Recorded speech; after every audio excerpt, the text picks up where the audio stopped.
Hi.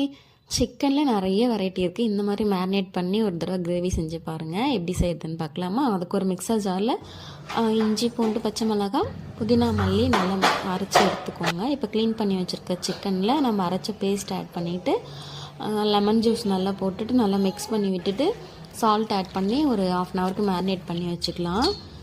இப்போ ஒரு பேனில் எண்ணெய் ஊற்றிட்டு எண்ணெய் கொஞ்சம் பிறகு நம்ம ஸ்பைசஸ் எல்லாம் ஆட் பண்ணிக்கலாம். அது வெடித்த பிறகு நம்ம வெங்காயத்தை 2 பல்ஸ் பண்ணி எடுத்து வச்சுருக்கேன். அதையும் நல்லா போட்டுட்டு கருவேப்பிலை கொத்தமல்லி புதினா போட்டு நல்லா வதக்கி விட்டுக்கலாம்.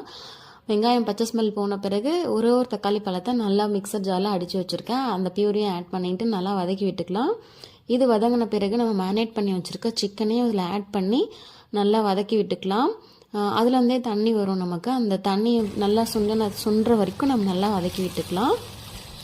இப்போ கிரேவிக்கு தேவையான அளவுக்கு உப்பு ஆட் பண்ணிக்கோங்க. அதுக்கு மேலே மஞ்சள் தூள், லைட்டாக கரம் மசாலா, ஒரு 1/2 ஸ்பூன் மட்டும் குழம்பு மிளகாத்தூள் ஆட் பண்ணி நல்லா கிரேவியை திக்கான கன்சிஸ்டன்சி வர வரைக்கும் நல்லா பரட்டி விட்டுக்கலாம். அதுக்கப்புறம் நம்ம தேவையான அளவுக்கு தண்ணி ஊற்றி ஒரு லிட்டு போட்டு கவர் பண்ணி வச்சிடலாம். இதுக்கு நம்ம ஒரு தேங்காய் பேஸ்ட் ஒன்று அரைக்க போகிறோம். அதுக்கு சுடுதண்ணியில் கொஞ்சம் ஒரு 4 முந்திரி பயிறு, ஒரு 1/2 ஸ்பூன் பொட்டுக்கடலை, கசகசா நான் ஊற வச்சுருக்கேன். ஒரு 3 பீஸ் தேங்காய் கூட நம்ம இந்த ஊற வச்ச முந்திரி பயிரெலாம் ஆட் பண்ணி அரைச்சி அந்த பேஸ்ட்டையும் நம்ம அந்த கிரேவியில் ஆட் பண்ணிட்டோம்னா செம்ம டேஸ்டியாக ஒரு ரெஸ்டாரண்ட்டில் சாப்பிட்ட மாதிரி சிக்கன் கிரேவி இருக்கும். மேரினேட்டட் சிக்கன் சூப்பராக இருக்கும். கடைசியாக புதினா கொத்தமல்லி பெப்பர் தூவி இறக்கி